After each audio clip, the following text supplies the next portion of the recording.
બે લોકો લડતા હોય ને ત્યારે એ બે વચ્ચે આમ લોજિકની કુકડી ફેંકો ને તો પાર્ટીઓ બેફલ થઈ જાય, કારણ કે બુદ્ધિ તો બેર મારી ગઈ હોય.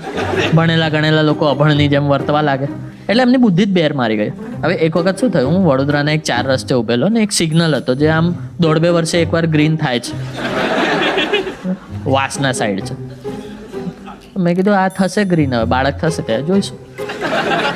આમ મારી બાજુમાં એક ઇકો વાળો હતો અને એ બહુ જ ગુસ્સામાં હતો, કારણ એ ઇકો વાળો છે. ઇકો વાળા કાયમ ગુસ્સામાં જ હોય.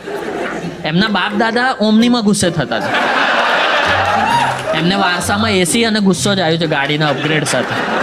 તો એ ફૂલ ગુસ્સા. મને ખબર છે ઇકો વાળાઓને નહીં છેડવાનો, એ બહુ ગુસ્સામાં.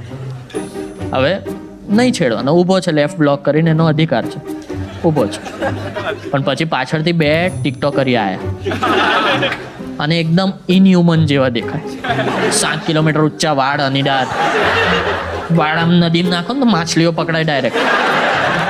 ચટાપટા શર્ટ, જાંબલી આંખો. અને આમ આ લોકો કાયમ સ્લો મોશનમાં આવે, પણ આ વખતે 70ની સ્પીડ આવીને ગાળ દીધી પાછળથી. તો કાકો બહાર આવ્યો ને, આ બંનેઓને બાજી પડ્યો. અને મેં આ જોયું, મેં કીધું યાર આપણે રિસ્પોન્સિબલ સિટીઝન છે, મેં સાઈડમાં પાર્ક કરીને જોવા લાગે.